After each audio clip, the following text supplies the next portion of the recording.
함께 예배드리면서 성경에 나오는 초대교회가 생각이 났습니다. 가족들과 같이 어린 자녀들과 함께 예배드리고 그다음에 떡을 나누고 잠을 나누고 그리고 이렇게 목사님이 하나하나의 안수하시는 그 모습을 보면서 가정교회가 갖고 있는 따뜻함과 사랑 그리고 이 영혼의 기쁨을 나누는 그 아름다운 모습을 보면서 참 고맙다, 참 감사하다라는 생각이 들었습니다. 저는 예수 믿는 신앙을 어떻게 표현할까 늘 말씀을 보면서 생각을 해봤는데 그 중에 많은 표현이 있습니다만 예수님을 믿는 것은 기쁨이다. 그렇게 정의할 수 있다고 늘 생각을 했습니다. 김영재 목사님은 저하고 조금 더 달리 웃는 삶을 갖고 계십니다. 맞습니까? 이렇게 보면 따뜻하게 웃는 모습이 있습니다. 이 미소를 짓는다고 하는 것은 하나님께서 우리에게 주신 최고의 축복입니다. 우리가 창세기를 읽어보면 하나님의 기뻐하시는 모습이 기록이 되어 있습니다. 하나님은 하늘과 땅을 만드실 때 웃으시면서 만드신 것이 아닌가 그런 생각이 저는 성경을 읽을 때마다 많이 들었습니다. 첫째 날 하늘과 땅을 말씀으로 만드시면서 하나님께서 반복해서 하신 말씀이 있었는데 보시기에 좋더라. 그때 아마 작은 미소를 우리 인간적인 표현으로 생각하면 입가에 뛰셨을 것입니다.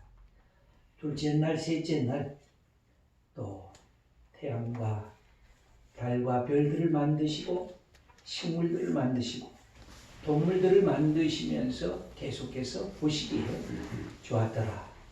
그때 예수님 하나님은 아마 우리 인간적인 표현으로 보면 한바구음처럼 내가 만든 것을 내가 봐도 참 좋구나, 멋있구나, 잘 만들었구나 하고 마음속에 한바구음을 짓는 그 미소를 지으셨을 것입니다.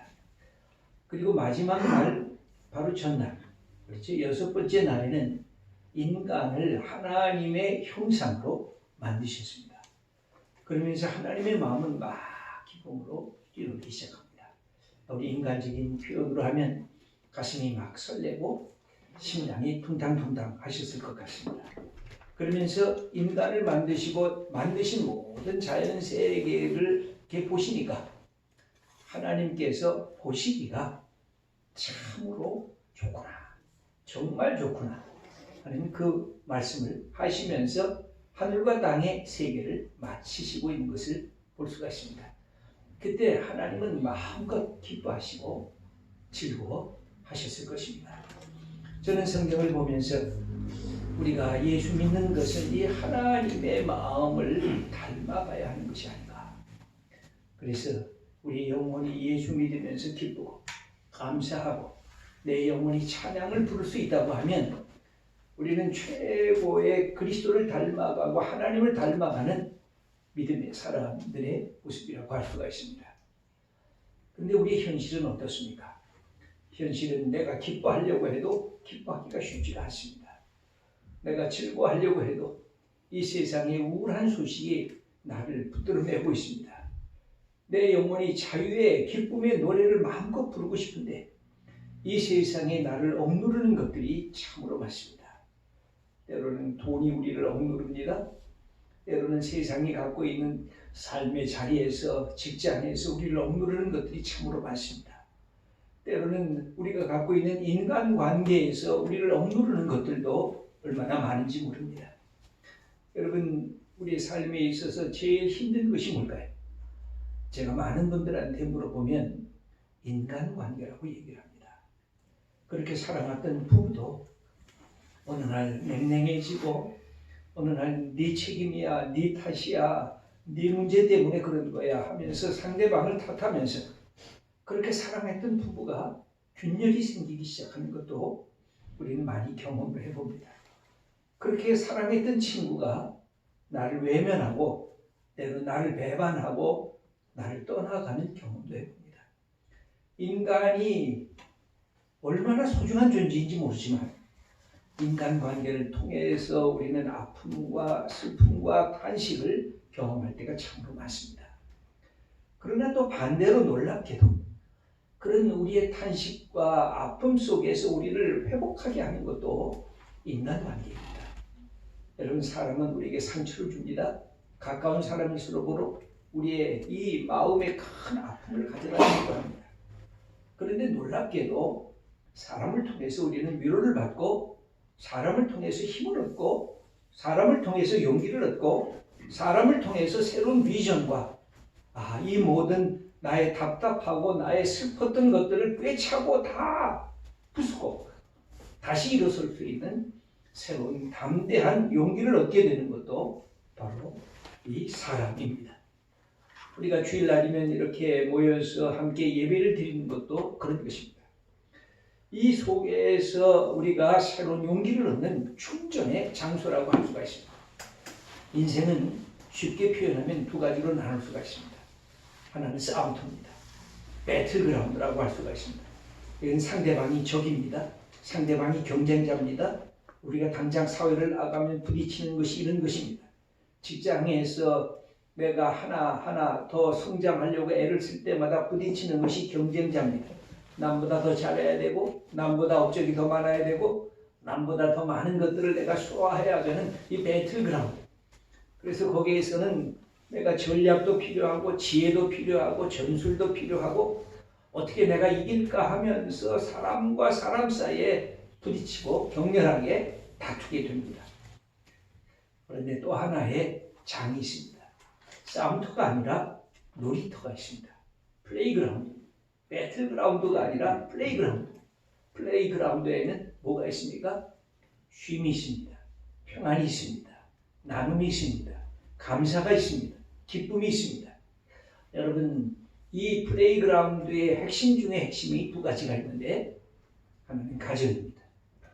여러분, 부모와 자녀가 함께 사랑하고 존경하는 것, 남편과 아내가 서로 귀히 여기고 서로 존중하고 사랑하는 것, 그리고 우리가 갖고 있는 형제 간의 우리의 삶을 함께 나누는 것, 이게 가정입니다. 가정은 플레이그라운드, 가정은 충전의 장소입니다. 이 세상은 방전의 자리입니다. 우리가 영적 에너지를 많이 갖고 있다가도 세상에 나가면 자꾸만 방전이 되는 것입니다. 끊임없이 경쟁적 사회 속에서 내가 투쟁적으로 살아갈 수밖에 없기 때문에 그렇습니다. 또 하나의 플레이그라운드가 있습니다. 바로 오늘 모인 우리 교회 공동체입니다.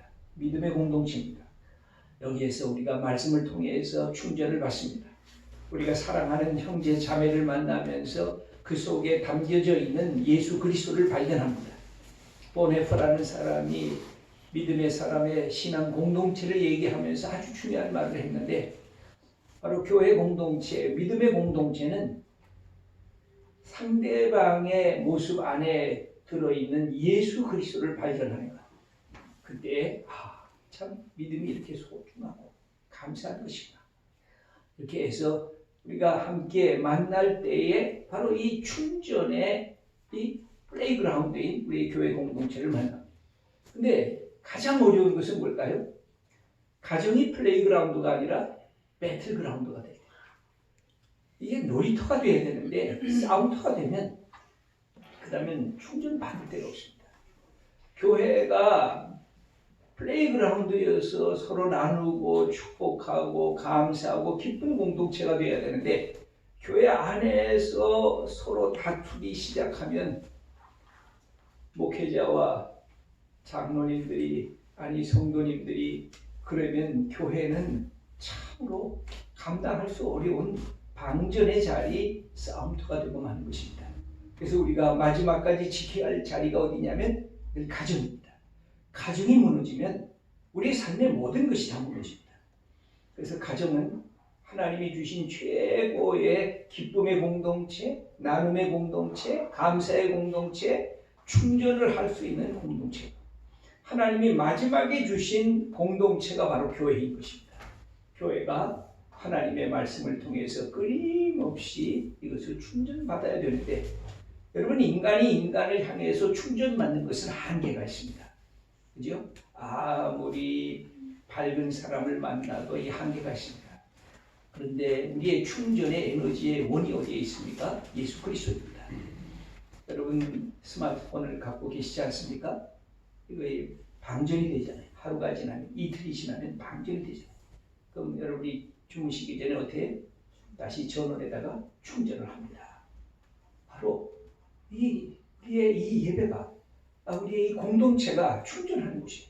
세상에서 비록 내가 탄식하고, 세상에서 내가 실망하고 낙심하고 인간 때문에 상처를 받았지만, 주님 앞에 나와서 주님, 내가 충전하고 주님의 마음에 내가 합한 사람이 되기를 원합니다. 나를 충전하시옵소서 하고 나가 예수님의 그 속에다가 나를 던져놓는 것입니다. 내가 충전이 되는 것입니다. 그래서 우리가 이 기쁨을 회복하는 가장 중요한 자리가 뭘까요? 예배입니다. 여러분, 예배를 통해서 우리가 충전을 하는 것입니다. 예배하는 순간에 하나님의 말씀을 들으면서 내 영혼이 찬양을 부르면서 내가 믿음의 사람들끼리 서로 축복하면서 우리가 충전하는 것입니다. 예배 공동체에서 충전을 못 받으면 안 되는 것입니다. 예배가 뭡니까? 예배란, 여러분, 명절에 부모님하고 멀리 떨어져 있다가 명절이면 어디를 가요? 부모님을 찾아갑니다. 고향을 찾아갑니다. 그리고 어떻게 해요? 엄마, 아빠, 나왔어요. 그것만 갖고도 누구의 기쁨이 커집니까? 우리 부모님의 마음이 막 기뻐하는 것입니다. 야, 임마 왔구나. 그냥 나왔어 하는 그 말 한마디에 어머니 아버지의 가슴이 내 아들이구나, 내 딸이구나 하면서 피하는 것입니다. 여러분, 주일날 교회 나오셨을 때 어떤 마음으로 나옵니까? 하나님, 나왔어요. 하나님, 나 여기 있어요. 하나님, 나 하나님 앞에 예배드리러 왔어요. 하나님의 얼굴 앞에 우리의 얼굴을 아뢰는 것입니다. 여러분, 신앙의 이 믿음의 자리에 들 때 그런 것입니다. 하나님, 나예요. 내가 세상에서 때로는 얻어맞기도 하고, 세상에서 상처나기도 하고, 세상에서 탄식하면서 지냈어요. 하나님, 나 방전이 됐어요. 사람 때문에 방전이 되고, 일 때문에 방전이 되고, 내 삶의 모든 것들이 다 이렇게 무질서 속에서 카오스의 경험을 내가 하고 있어요. 주님, 나왔어요. 내가 예수님을 통해서, 하나님의 말씀을 통해서 다시 충전받을래요. 내 속에 다시 영혼의 기쁨을 되찾을래요. 예수님이 하신 말씀이 뭐예요? 내가 너에게 주는 평안은 세상이 주는 것과 같이 아니한 하나님으로부터 너에게 주는 평안이라고 우리들에게 가르쳐 주시는 것입니다. 그래서 우리가 주님 앞에 말씀을 펴서 읽을 때, 성찬 예식을 할 때, 우리 영혼의 찬양을 부를 때 하나님 앞에 충전하는 것입니다. 하나님, 나 여기 있어요. 그래서 하나님으로부터 급속 충전을 받는 것입니다. 예수님 안에서 주신 이 에너지 원천이 바로 예수 그리스도이시기 때문에 우리가 예수 그리스도의 이름으로 하나님께 나가고, 예수 그리스도의 이름으로 기도하고, 예수 그리스도의 이름으로 찬양을 하고, 예수 그리스도의 이름으로 하나님이 주신 하늘의 비밀을 우리 속에 다 간직하는 것입니다. 하나님은 이 모든 피조물을 기쁨으로 만드셨고, 무엇보다 우리 인간을 기뻐하면서 만드셨습니다. 그런데 이 기쁨이 우리의 죄악과 우리의 불의와 우리의 연약함을 통해서 이것을 자꾸만 잊어먹었습니다. 사탄이 이것을 빼앗아갔습니다. 네가 무슨 하나님의 사람이야, 너는 나하고 친해야 돼, 하나님하고 친하지 마라 하면서 우리를 꼬드겼습니다. 그런데 인간은 무너졌습니다. 우리가 잘 아는 대로 아담이 무너졌고, 하와가 무너졌고, 가인이 무너졌고, 믿음의 사람들이 등장하기까지 인간은 자꾸만 무너졌어요. 하나님은 인간을 회복시키기를 원하시면서 하나님의 사람들을 택하실 때마다 하나님이 계속해서 찾으시는 것은 어떤 사람이에요? 예배하는 자를 찾으셨어요. 그래서 아브라함에게 예배하도록 했습니다. 하나님께서 이스라엘 백성을 종되었던 애굽 땅에서 모세를 통해서 인도하여 낼 때에도 목표는 뭐예요? 내가 그 애굽 땅에서 나와서 억압받는 백성이 아니라 자유한 백성으로 하나님을 예배하라 하는 것이었습니다. 그래서 애굽에서 나오는 목표는 자유였지만 궁극적 목표는 예배였습니다. 예배하는 백성을 만들겠다는 것입니다.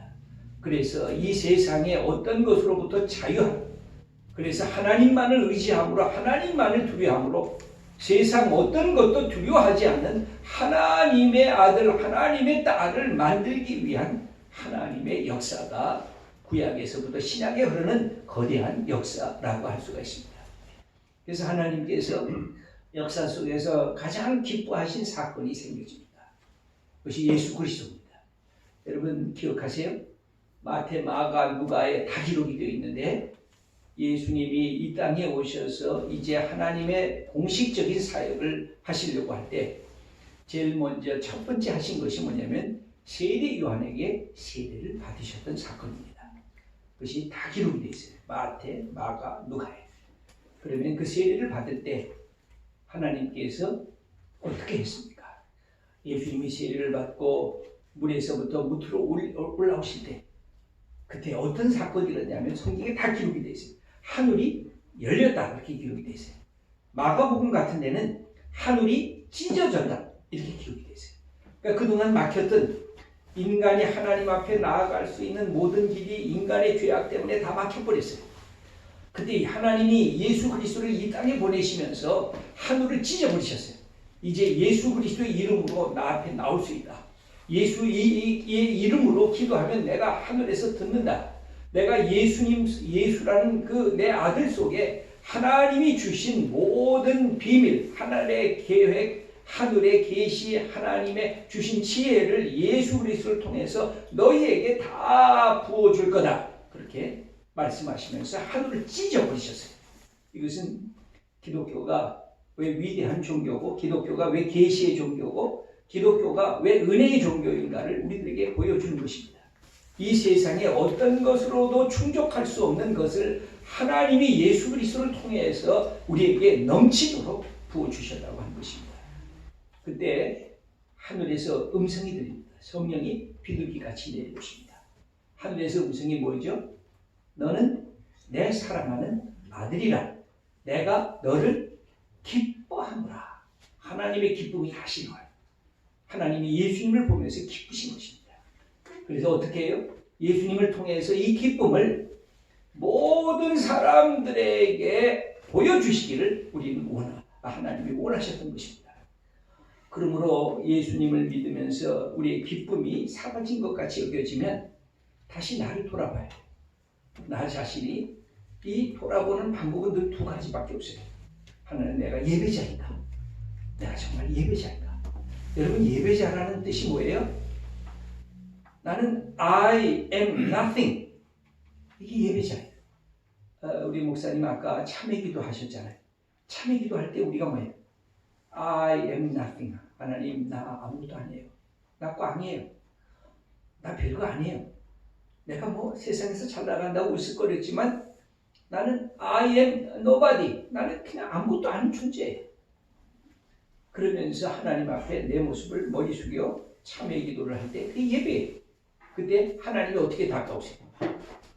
하나님은 우리의 주님으로, 우리의 창조주로, 우리를 구원하시는 분으로, 우리의 가장 사랑하시는 나의 하나님 아버지로 내게 다가오세요.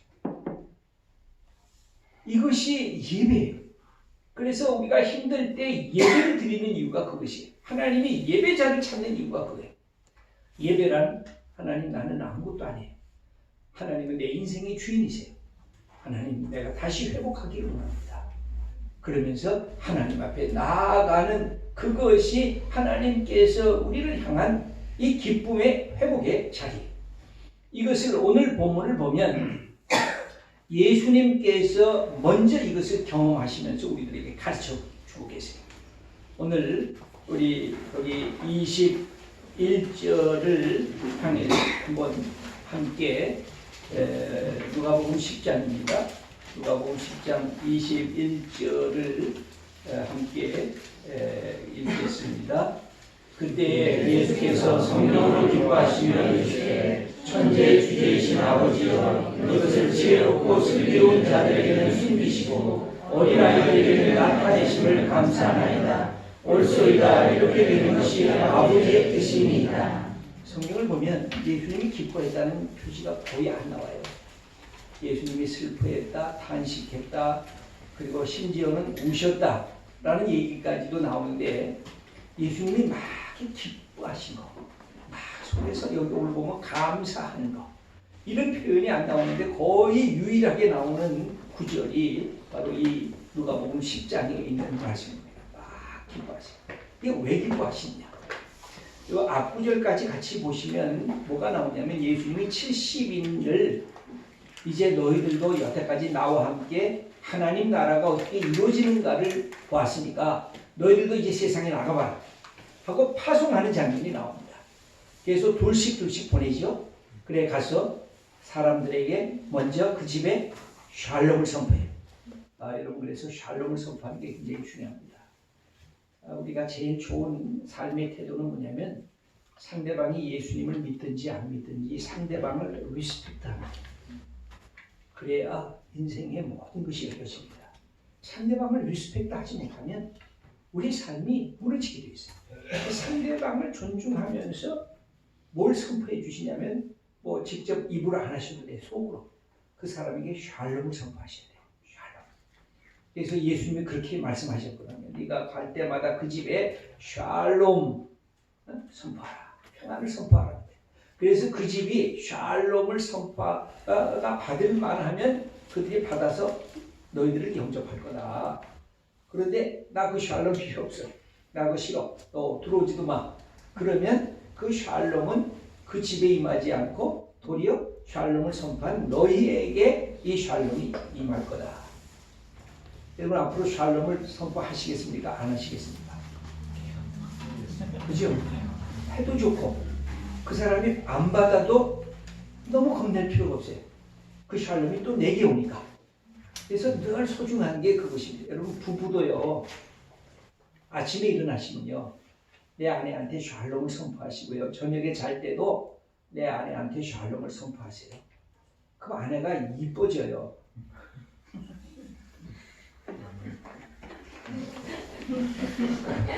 근데 너 나이 왜 들었냐? 이렇게 보니까 젊을 때 그 청초하던 모습 다 없어졌구나.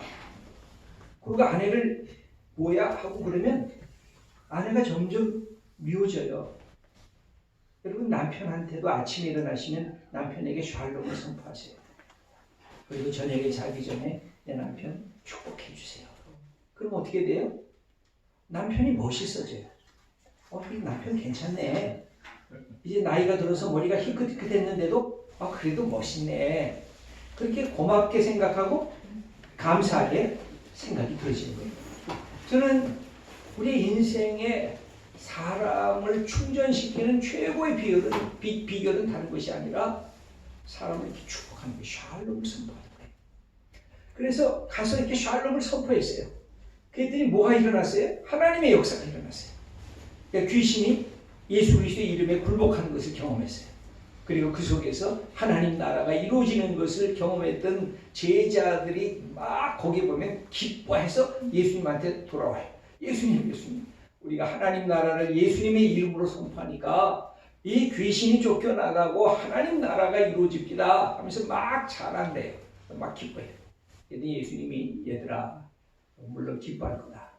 그러나 표적과 기사가 일어나는 것을 기뻐하는 것보다 더 큰 기쁨이 있는데 너희들이 이제 이 말씀을 선포함으로 너희들의 이름이 하나님 나라의 그 기록에 책에 기록되어지니까 그것을 기뻐해라. 그러면서 예수님이 이 말씀을 하신 예수님도 이 모습을 보면서 성령으로 막 기뻐하시기 시작하십니다. 그러면서 이제 하나님이 나 같은 이 아들을 보내셔서 이 땅에 구원의 역사가 일어나는 것, 믿음의 역사가 일어나는 것, 이제 하나님의 자녀가 아니었던 사람들이, 사탄의 얽매였던 사람들이 이제는 하나님의 자녀로 초청을 받는 것을 예수님이 보시면서 예수님이 막 성령으로 기뻐하셨어요. 이것은 굉장히 놀라운 사건입니다. 예수님의 기쁨. 그러면서 하신 말씀이 바로 이 오늘 그 21절의 말씀을 지금 읽으셨잖아요. 성령으로 기뻐하시며 이르시되, 그러면서 뭐라고 말씀합니까? 이때 하나님에 대한 명백한 의식을 우리에게 가르쳐 줍니다. 하나님은 뭐라고 불러요? 천지의 주제이신 아버지여. 이게 두 가지가 같이 들어가 있어요. 천지의 주제라는 건 뭐예요? 하늘과 땅을 만드신 하나님, 하늘과 땅을 지금도 이끄시는 하나님, 창조주 하나님, 그리고 이 모든 자연 만물의 보존자이신 하나님. 그래서 그분은 우리보다 저 위에 계십니다. 하나님은 창조주시고 우리는 피조물이시고, 이것에 대한 위대한 하나님의 초월적인 부분을 얘기를 하세요. 그러면서 그 하나님은 어떤 하나님이에요? 초월의 하나님이시지만 가장 가까이 계신 하나님이에요. 가까이 계신 하나님이 여기 뭐라고 표현했어요? 아버지라고 표현했어요. 친밀성이에요. 내게 함께 더불어 함께 있는 소중한 분이에요. 그 하나님을 여기 보면 아버지라는 말이 이 짧은 구절에 4번씩이나 나옵니다. 21절, 23절, 20 보면 4번씩이나 아버지라는 말이 나와요. 그러니까 하나님을 아버지로 인지하고 있어요. 여러분, 하나님을 아버지처럼 친근하게 여기시나요? 아버지가 본래 좀 엄한 아버지가 돼서 아버지 하면 기억도 하기 싫은가요? 근데 성경에서 가장 친근한 이름이 아버지입니다. 근데 그것도 예수님은 뭐라 그랬냐면 그 다음 구절에 보면 나의 아버지 이렇게 했어요. 나의 아버지. 여러분, 신앙이란 이게 나의 것으로 이렇게 바뀌어져야. 그래서 성경 뭐라고 되어 있어요? 아브라함의 하나님, 이삭의 하나님, 야곱의 하나님이라고 그랬어요. 우리가 어머니의 신앙을 해서 내가 신앙을 받은 걸 모태신앙이라고 그러잖아요. 근데 늘 모태신앙에 문제가 있다고 그러잖아요. 어머니의 신앙은 분명한데 내 신앙까지 안 오는 거예요, 이게. 그럼 이때 고민을 해요. 젊은 청년 때 고민하는 거예요. 이건 엄마 신앙이지, 이건 아빠 신앙이지, 난 아직 아니야. 이건 엄마의 하나님이지 나의 하나님은 아직 아니야. 이게 우리 젊은 다음 세대를 연결할 때 갖게 되는 최고의 어려움입니다. 근데 성경은 신앙을 전승이라고 얘기를 합니다. 엄마 손 붙잡고 아까도 여기 와서 뭐 떠들기도 하지만 그러나 같이 참여도 하면서 예배 드리는 게 이런 거구나 하는 것을 이렇게 체득하면서 어느 날 이게 어떤 게 내 신앙으로 바뀌어져야지. 내 신앙. 이게 예수님을 오래 믿었어도요, 내 신앙으로 바뀌어지지 않으면 내 속에 영적인 다이나믹이 안 일어나요. 아내 때문에 교회를 나와서 계속 앉아있으면 내 아내의 신앙인데 나의 하나님은 아닌데 영적 다이나믹이 안 일어나요. 이게 나의 신앙으로 바뀌어져야 되는 것이 매우 중요한 것입니다. 나의 신앙으로 바뀌어지려고 하면 어떻게 해요? 예수님의 이름을 갖고 내가 기도를 해야 돼요. 어떤 문제가 생기면 어떤 분은 그럼 엄마 이거 기도해줘, 아빠 기도해줘, 지는 기도하네요. 그 다음에 여보 당신 제일 신앙이 우리 집에서 제일 좋지, 당신 기도해 하고 남편이 아내한테 다 떠맡기고, 아내는 새벽기도 나가는데 자기는 새벽기도 한 번도 안 나가고 아내한테 다 맡겨. 그럼 뭐가 돼요? 내 신앙이 안 되는 거예요. 내 신앙. 내가 먼저 기도하고, 내가 필요하면 금식도 하고, 내가 필요하면 내가 성경을 읽어야 돼요. 제가 언젠가 도움사가 그러시더라고요. 젊은 청년들한테 옛날에는 덮어놓고 믿으라 그랬대요. 근데 덮어놓고 믿는 게 안 되더라고요. 이제 펴서 열어놓고 믿으라 그랬대요. 그러니까 성경을 자기가 직접 읽으면서 그렇게 신앙생활을 하라고 그랬다고 그러는데, 이게 예수님이 그랬어요. 나의 하나님. 그래서 누구에게 가르쳐 줬어요? 우리에게 가르쳐 줬습니다. 나의 하나님으로.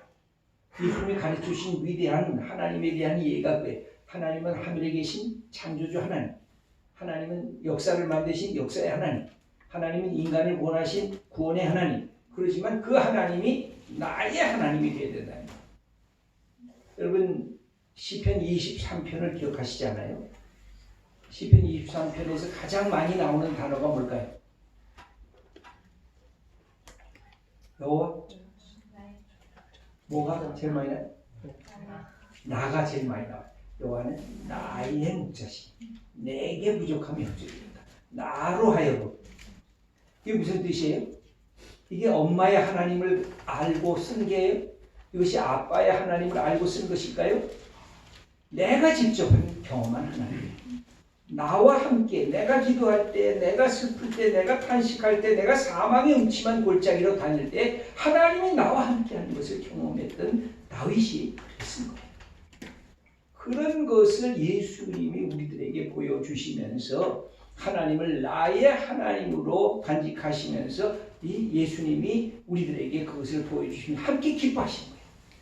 그러면서 여기에 아주 중요한 말씀이 기록되어져 있습니다. 여기 나의 주제이신 아버지여 하면서 뭐 때문에 기뻐하셨을까요? 이것을 지혜롭고 슬기로운 자들에게는 숨기셨다. 좀 이상하지 않나요? 여기서 지혜자와 슬기로운 자는 누굴까요? 바로 당대의 서기관들과 바리새인, 우리가 율법을 잘 아는 지혜자라 그랬어요. 근데 오히려 그들에게는 숨기셨다는 거예요. 누구에게 열려졌어요? 어린 아이들에게는 나타내셨어요. 어린 아이들이 누구예요? 당대에 예수님이 말씀하시면 모여들었던 민중들이었어요. 그리고 당대에 인간 취급을 받지 못했던 여성들이었어요. 당대에 사람들에게 조롱받던 세리와 죄인들이 예수님 앞에 모여들면서 이 말씀이 하나님의 말씀이구나 하는 것을 깨닫게 되었어요. 무슨 뜻이에요? 내가 잘났고 내가 모든 것을 갖고 있다고 하는 그것에 하나님은 오히려 감추시고 마음을 열어놓고 내가 아무것도 아닌데 하나님이 말씀하시면 내가 듣겠나이다 라고 하는 사람들에게 하나님의 계시가 열려져 있었다는 것입니다. 저는 기독교는요, 창세기서부터 쭉 읽어보시면 하나님의 뒤집기가 나옵니다. 높은 자들, 잘 나가는 자들, 너희들 아니야. 말씀 앞에 서지 않고 교만해지면 너희들을 끌어내릴 거야. 연약한 자들, 힘들고 버겁게 살아가는 사람들, 그 사람들이 마음문을 열고 예수님을 따라오면 너희들은 내가 다시 눕혀줄 거야. 이게 성경이 갖고 있는 하나님의 뒤집기의 역사예요. 이것은 성경 전체로 흘러가요. 그래서 좋은 공동체라고 하는 거, 이 나라도 그래요. 좋은 나라라고 하는 것은 흙수저가 노력하고 애쓰고 하면 금수저로 올라갈 수 있는 기회와 교육의 자리가 자꾸만 열려져야 돼요. 이것이 한번 그냥 끝나면 그 체제가 지속되는 것은 좋은 사회가 아닌 것입니다. 여러분, 우리가 성경을 읽을 때마다 나타나는 것은 하나님이 그래서 오히려 가난한 자가 복이 있다고 말씀하시고, 하나님이 연약한 자를 내가 다시 세우겠다고 말씀하시고, 하나님이 애통하는 자를 하나님이 기뻐하신다고 얘기하신 이유가 바로 그것이에요. 예수님이 말씀하십니다. 내가 지혜로운 자, 슬기로운 자들에게는 하나님의 계시를 감추하다. 그러나 어린아이들, 마음속에 마음에 문을 열어놓고 하나님의 뜻을 기다리는 사람들에게는 하나님의 계시를 내가 보여주는데 이것이 아버지의 뜻이고 이것이 하나님이 내게 주신 기쁨이다. 그러면서 연약한 민중들, 연약한 보통 사람들이 그 예수님에게 다가오는 것을 너무너무 좋아하시고, 바리새인들, 서기관들이 예수님을 비판할 때 오히려 그들을 향해서 너희들에게 화가 있을지어다 라고 우리 예수님이 꾸중하셨던 이유도 바로 여기에 있었던 것입니다. 이 역사가 뒤바뀌어진다는 것입니다. 마음의 문을 열어놓고 말씀을 기다리는 사람들에게 하나님의 은혜의 역사가 일어나는 것이 예수님의 기쁨이었습니다. 그것이 바로 이제 우리들에게까지 전달되어 오는 것입니다. 여기 그래서 이 모든 것들을 표현하길 그렇게 말씀을 합니다. 한번 누가복음 10장 22절 말씀을 함께 읽어보도록 하겠습니다. 내 아버지께서 모든 것을 내게 주셨으니 아버지 외에는 아들이 누구인지 아는 자가 없고 아들과 또 아들의 소원대로 계시를 받는 자 외에는 아버지가 누구인지 아는 자가 없나이다 하시고, 여기에서 보면 예수님이 이제 예수님이 보여주시는 자들만이 하나님이 누군지를 안다는 것입니다. 그래서 우리가 하나님을 아는 것은요, 하나님이 보이지 않잖아요. 하나님이 창조를 만드셨지만 어디에 보일 수가 없어요. 근데 우리가 하나님을 믿게 된 축복은 뭐예요? 예수 그리스도 때문에. 예수 그리스도 안에 하나님이 들어가 있습니다. 예수님 안에 하나님의 사랑이 들어가 있습니다. 예수님 안에 하나님의 지혜가 들어가 있습니다. 예수님 안에 우리가 못 깨달은 모든 하나님의 계시 비밀이 그 안에 들어가져 있습니다. 이것을 예수님이 사랑하는 사람들에게 주어졌다는 것입니다. 그리고 그 사랑하는 사람들이 예수님을 통해서 하나님을 다시 알게 되는 믿음의 역사가 일어나게 된 것, 이것이 예수님의 기쁨이었습니다. 그래서 우리가 늘 확인할 필요가 있습니다. 이것은 세상에 누구도 보지 못했던 거라고 말씀하고 있는데, 여기 보면서 24절을 한번 읽어보겠습니다. 내가 너희에게 말하노니 많은 선지자와 임금이 너희가 보는 바를 보고자 하였을 때 보지 못하였으며 너희가 듣는 바를 듣고자 하였을 때 듣지 못하였느니라. 아멘. 그래서 우리가 갖게 되는 기쁨은 바로 그것입니다. 세상 사람들은 보지 못하는데 우리는 보게 되는데, 누구를 통해서? 예수님을 통해서 보게 되는 것입니다. 예수님 안에 모든 그 비밀과 사랑이 다 담겨져 있습니다. 예수님을 아버지라고 부른 것처럼, 예수님이 하나님을 아버지라고 부른 것처럼 우리들도 하나님을 아버지라고 불러야 돼요. 하나님, 나 여기 와 있어요. 제 얘기 하나만 하고 끝내도록 하겠습니다. 저는 제 아버님이 6.25 전쟁에서 돌아가셨어요. 제가 그때 만 2살이었습니다. 6.25가 1948년 제가 태어났고 6.25가 1950년에 일어났습니다. 저는 아버지라는 의미를 잘 보질 못했어요. 늘 아버지가 없는 것이 제게는 늘 아픔이었어요. 아버지 컴플렉스. 그 다음에 동생이, 어머니가 그때 이렇게 임신 중이었대요. 근데 태어났는데 전쟁터이니까 어머님이 아버님이 돌아가셨다는 얘기를 듣고 너무 놀라셔서 이 아이가 경기가 들려서 태어났대요. 그래서 난지 꼭 사흘 살다가 죽었대요. 그래서 제가 뭐야, 남자예요, 여자예요? 여자예요. 근데 늘 저는 형제 컴플렉스가 있어요. 나를 형이라고 부르는 사람이 없지? 어렸을 때 나를 오빠라고 부르는 사람이 없지? 그래서 늘 오누이가 이렇게 같이 지나가면 늘 그게 부러웠어요. 그러다가 제가 예수 그리스도를 제 마음으로 고백하면서 진정으로 믿게 됐어요. 그때 예수님이 하나님을 아버지라고 부르면서 우리를 향해서 너희도 하나님을 아버지라고 불러라. 여러분, 우리 주기도문의 첫 시작이 뭐죠? 하늘에 계신 우리 아버지. 그렇게 불러요. 여러분, 로마서 8장에 보면 하나님의 성령이 우리의 성령과 더불어 하나님을 뭐라고 부르게 해요? 아버지라고 부르게 해요. 하나님이 남자이기 때문에 부르라는 게 아니에요. 하나님이 가장 친밀한 이름으로 하나님을 아버지라고 부르라. 저는 그때부터 하나님을 아버지하고 부르게 됐어요. 너무 좋더라고요.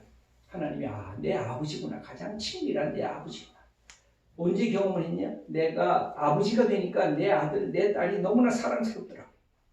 아버지가 된다는 게 이런 거구나. 하나님이 나를 그렇게 사랑하시는구나. 그 다음에 형제 컴플렉스가 있었어요. 근데 성경을 보니까 예수님의 어머니와 형제들이 왔을 때 누가 내 어머니고 누가 내 형제요 내 자매냐, 그러면서 하신 말씀이 하나님의 말씀을 듣는 여러분들이 내 형제요 내 자매다라는 말씀을 하셨어요. 그리고 로마서 8장을 보니까 하나님이 예수님을 맏아들로 삼으셨다, 그렇게 기록되어 있어요. 하나님이 맏아들이면 나는 몇째 아들이겠구나. 그래서 어느 날 하나님을 아버지하고 부르고 예수님을 뭐라고 불렀을까요? 형님하고 불렀어요. 우리 여성 같으면 뭐라고 불러요? 오빠가 되는데 이거 잘못하면 무슨 이단 종교 같죠? 근데 성경을 보면 하나님의 가족이 하나님의 아버지시고 그 다음에 우리는 모두 다 형제요 자매들이 것입니다. 그랬을 때 내 옆에 참으로 좋은 형제들 자매들이 많이 있구나 하는 사실을 깨닫게 됐습니다. 그러면서 아버지 컴플렉스, 그 다음에 형제 컴플렉스를 벗어날 수 있는 그런 축복을 받게 됐습니다. 그렇게 하고 나니까 내가 하나님을 아버지라고 부를 수 있구나. 이것이 나의 자존감이 됐고 내 기쁨이 됐습니다. 여러분, 예수 믿는 것은 기뻐하는 것입니다. 이 세상은 비록 흔들릴 때가 많습니다. 그리고 좌절하고 슬픔이 우리의 탄식할 때도 있습니다. 그러나 다시 그때마다 우리 두 가지를 하셔야 돼요. 첫째는 뭘 해야 돼요? 예배자가 돼요. 예배자가 되는 게 뭐예요? 본래 I am nothing, 나 꽝이었습니다. 하나님은 나의 하나님이십니다. 창조주십니다. 그런 순간에 영적인 에너지가 막 내게 충전이 되는 것입니다. 두 번째는 이것을 우리에게 가르쳐 주신 분, 그분을 바라본 것. 그분이 누굴까요? 예수 그리스도이십니다. 그러면 내가 그분에게 다가서는 것입니다. 그럼 다시 영적인 에너지가 내 속에 충만하게 되는 것입니다. 그때 내 영혼이 네가 어찌하여 낭망하며 네가 어찌하여 탄식하느냐 하고 자기 자신을 향해서 격려할 줄 아는 사람이 됩니다. 그래서 내가 예수님을 통해서 이 어려움 속에서 하나님이 주시는 이 영원한 기쁨을 내가 붙잡고 나간다 라고 하는 믿음의 결단이 우리 속에 생기는 것입니다. 우리 사랑하는 숲속 센터 교회 귀한 분들께 주님 안에서 만나게 되면 너무 감사합니다. 여러분 만나실 때마다 교회 안에서 축복하세요. 샬롬을 서로 비시고 이게 소중한 우리의 믿음의 친구들이 있구나. 또 예배드리면서 하나님 내가 왔어요. 자기 이름을 제 이름이 김지철이니까 지철이 왔어요. 하나님 나보세요. 내가 하나님 뵈러 왔어요. 마치 엄마가 우리 아들 우리 딸 왔구나 이렇게 하는 것처럼 하나님이 우리를 안아주실 거예요. 그러면서 예수님을 통해서 다시 믿음의 충전을 받으시고 세상이 주지 못하는 하늘의 평안, 세상이 주지 못하는 하늘의 기쁨을 간직하면서 평생 살아가는 거예요. 어려움이 있죠. 부딪히나. 그러면서 하나님의 이름을 드높이고 하나님의 뜻을 이 땅에 세워나가는 우리 귀한 성도님들, 또 우리 숲속 센터 교회 우리 한 분 한 분 다 되시기를 축원합니다. 하나님 아버지 감사합니다. 이 귀한 주님의 교회 함께 예배드리며 말씀을 나눕니다. 주님, 우리가 세상에 살면 얼마나 흔들리는지 모릅니다. 언제는 답답해서 내 삶을 포기하고 싶은 탄식이 막 솟구칠 때도 있습니다. 하나님 우리의 연약함을 아시는 주님, 다시 예배자가 되기 위해 이 자리에 나왔습니다. 하나님 말씀으로 하나님의 생명의 능력으로 우리를 충전시켜 주시옵소서. 우리가 예수 그리스도를 함께 동행하며 살기를 원합니다. 예수님 우리와 함께 하시고 우리의 주인이 되셔서 우리의 발걸음 한 걸음 한 걸음씩 앞서가서 인도하시옵소서.